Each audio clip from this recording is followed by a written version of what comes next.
A regular Chinese government official from Yunnan managed to infiltrate the inner circle of the British royal family within just 20 years. He even had free access to the Royal Lodge, the residence of the Duke of York. This isn't something an ordinary business person could achieve.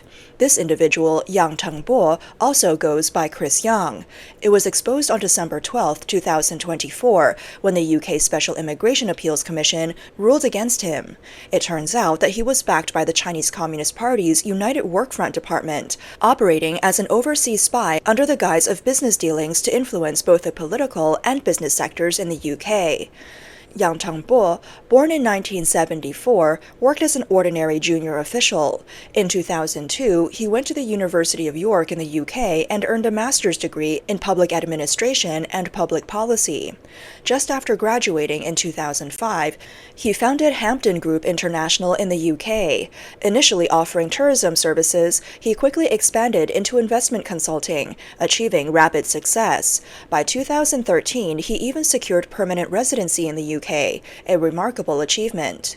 On the surface, it looked like hard work and ambition, but behind the scenes, it was all part of a carefully orchestrated United Front strategy.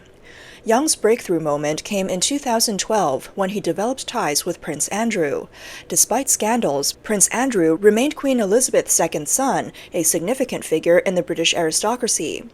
When Prince Andrew's reputation plummeted after his disastrous BBC interview in 2019, most of the royal family distanced themselves from him.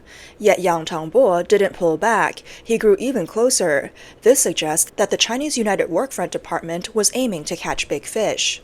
Recently revealed court documents have shocked the public. In a text message from one of Prince Andrew's senior advisors, it was stated, "Outside of the prince's closest internal confidants, you sit at the very top of a tree that many people would like to be on. And under your guidance, we found a way to get the relevant people unnoticed in and out of the House of Windsor." This level of closeness is almost like family, far beyond a normal business partnership. Can you imagine a business partner arranging secret meetings at Windsor, trying hard not to be noticed? This blatantly suggests something covert and suspicious.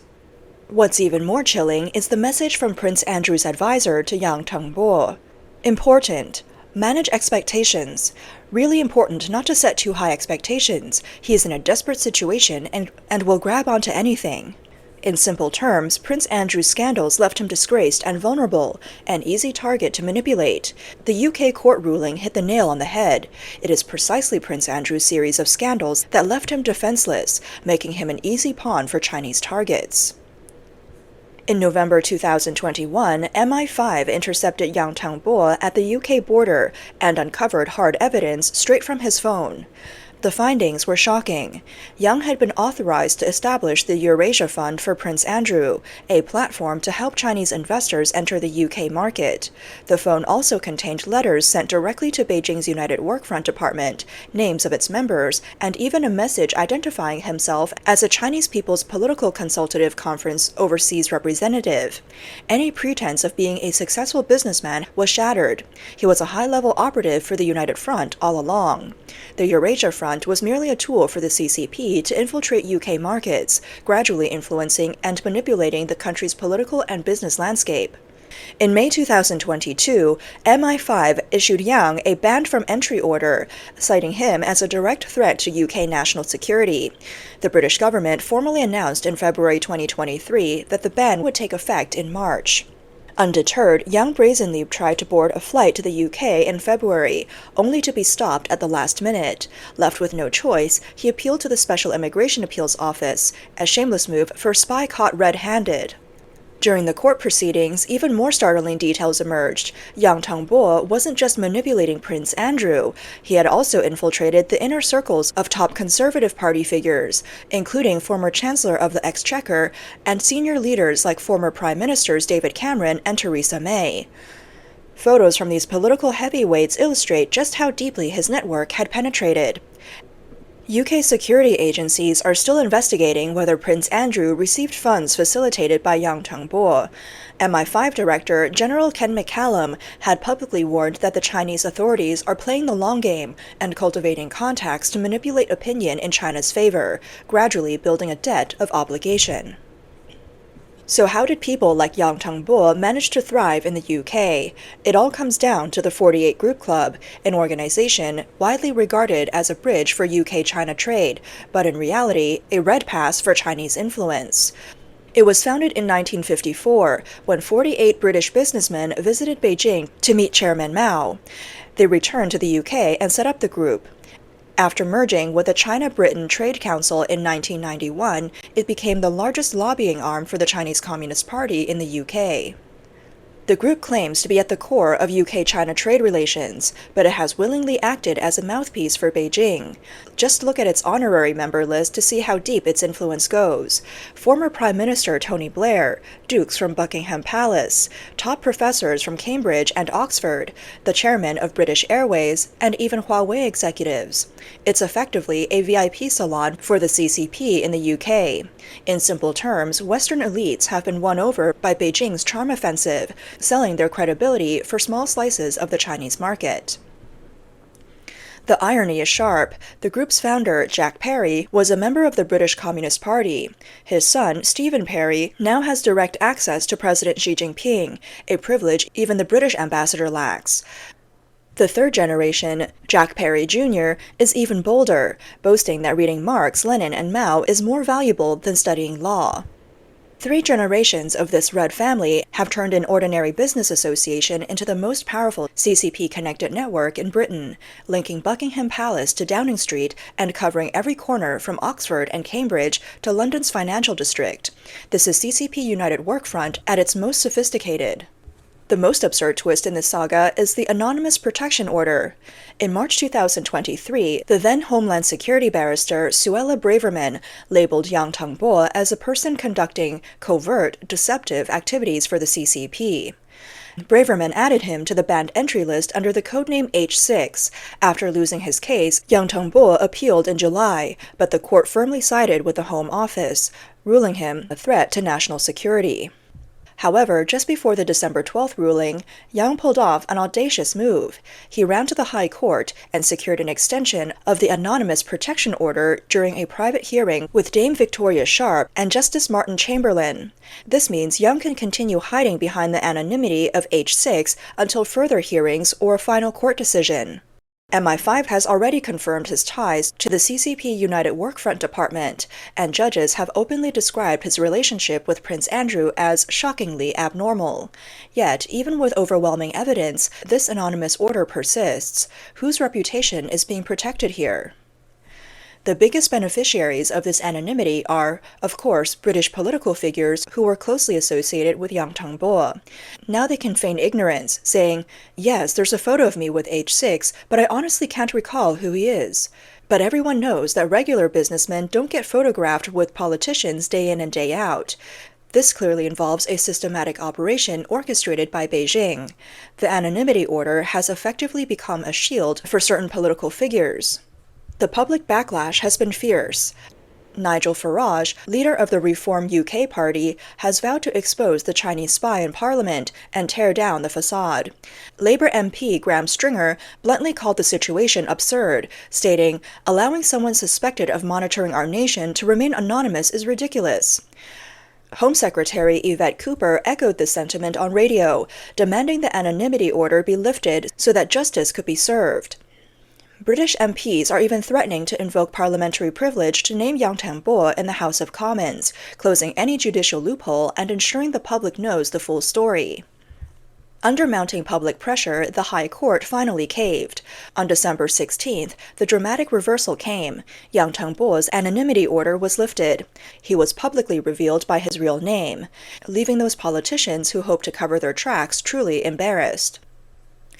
Former Security Minister Tom Tugendhat captured the moment perfectly on BBC News. He said, "I'm sure it's happening now. I'm absolutely certain that there are members of the United Front Work Department who are active right now in attempting to influence journalism, academics, politics, the whole lot. This really is the tip of the iceberg." He urged the government to introduce a foreign influence registration system and strengthen control over China's activities. The Yang Tengbo case exposes problems far more severe than they appear on the surface. A report by the UK Parliament's Intelligence and Security Committee detailed Chinese influence in UK universities. Take Cambridge University as an example. They were found collaborating on research projects with Chinese military industrial companies. It wasn't until they were exposed by the watchdog group UK-China Transparency that they scrambled to cut ties. Just look at the case of Chris Gars, a parliamentary researcher. He was close with top figures like the chair of the Foreign Affairs Committee and a former defense secretary, even overseeing China policy research. He was exposed as a CCP operative. Then there's Christine Lee, a lawyer who moved seamlessly through Britain's political and business circles, even receiving the Points of Light Award from the Prime Minister. But when MI5's report emerged, she was revealed as an agent of the CCP's United Workfront Department. What's even more alarming, Chinese agents are exploiting platforms like LinkedIn to quietly target and connect with over 20,000 Britons, casting a wide net to build influence networks. Former diplomat Charles Parton described it accurately. And don't forget the 48 Group Club, a key tool for the CCP to exert influence in the UK. Behind them are not just a few entrepreneurs, top officials from the United Workfront Department itself.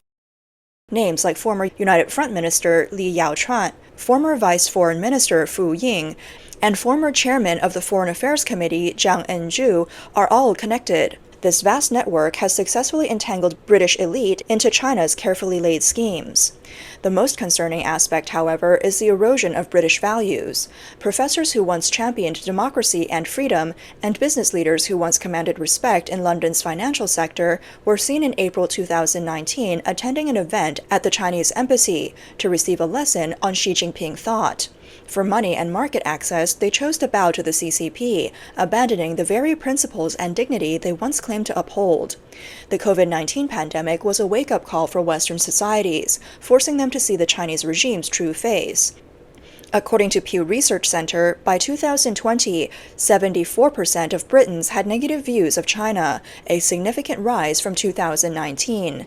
A YouGov poll further revealed that 47% of Britons see China's rise as a threat, while only 11% view it as an opportunity. It's fair to say that the British public has finally opened its eyes. In response, China has become a central focus in the UK Parliament, with discussions nearly always critical. From Hong Kong to Xinjiang, Huawei to Confucius Institutes, British MPs are furious. Conservative MPs have even formed the China Research Group, a coalition of hardliners determined to challenge Beijing. Out of the 119 parliamentary debates on China, 40% focused on Hong Kong, with overwhelmingly negative tones that ripped apart Beijing's facade of goodwill. To counter infiltration, the UK has introduced the National Security and Investment Act and is now drafting a foreign agents registration law. These moves are a direct backlash against years of covert operations. British politicians who once cozied up to Huawei are now forced to retreat, as seen when former British Prime Minister Boris Johnson eventually banned Huawei from the UK's 5G network. The political climate is undergoing a significant shift. Globally, the situation is equally volatile. Donald Trump is poised for a comeback, while Europe's right-wing parties are surging. The exposure of the Yang Tengbo case has hit like a sledgehammer, forcing political leaders in the UK and US to recognize that Beijing's global ambitions have long spiraled out of control. With China's economy slowing and finances tightening, it no longer has the capital to wield influence as it once did, a direct and bitter consequence of its actions. Meanwhile, British politics is experiencing unprecedented upheaval. Brexit architect Nigel Farage is leading a political revolution, directly challenging the Conservative establishment. He warned Conservative MPs to toughen up or face the consequences in the next election. Even super donor Nick Candy, a key Conservative financier, has switched allegiance to Farage, pledging to raise over £40 million to make Farage the next Prime Minister. This marks a drastic challenge to the UK's traditional political landscape. Why is Farage gaining so much momentum? The answer is clear. The Conservative Party has been weak on China, and Labour remains indecisive, swayed by globalist elites who care little about national interests. After Brexit, Farage declared the CCP to be his next target. British citizens are rallying behind him, demanding their sovereignty back and calling to sever Beijing's influence from the very foundations of their institutions and values. This is not just political change, it marks the beginning of a civilizational defense. Western democracies are finally treating the CCP as the challenger it is, one that seeks not to compete fairly, but to rewrite the rules of the game. The Yang Tangbo case has been a spark, laying bare the truth for all to see. Amid this, the UK faces chaos on multiple fronts. In 2024, 970 illegal immigrants are entering the country daily, over 30,000 of just in October. In 11 major cities, 9 mayors are Muslim, and the number of mosques has surpassed 3,000, with many old churches being converted. These sweeping social changes have left traditional Britons deeply unsettled, yet the Labour government is accused of covering up the truth about crimes involving illegal migrants, pushing public frustration to a boiling point. In the eyes of angry citizens, even the issue of Muslim refugees flooding into the UK is now being linked to China. Many believe that the CCP is intentionally fueling global chaos, indirectly driving waves of refugees into Europe.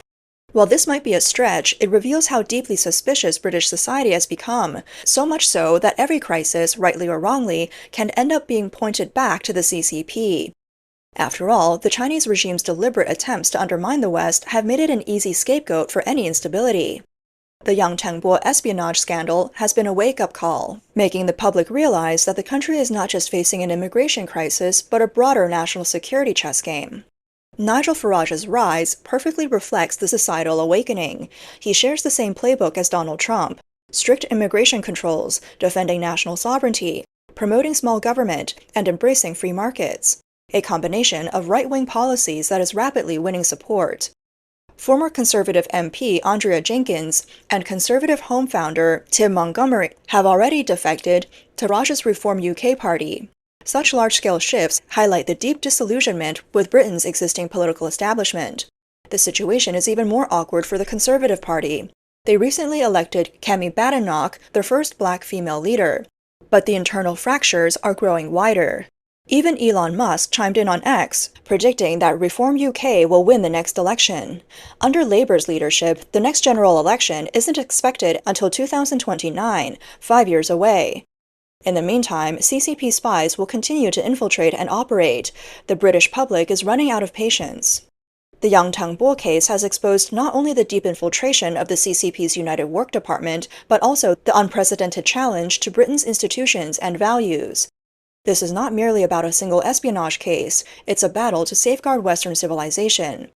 Led by figures like Farage, the British people are rallying to reclaim their sovereignty and tighten their national defenses. In this wave of societal awakening, the Yang Tangbo scandal has been the spark that ignited public outrage and resistance. The future Britain will undoubtedly take a more vigilant and hardline stance against the disruptive forces of the CCP, because this fight isn't just about the safety of one country, it's about defending Western freedom and universal values to the very end.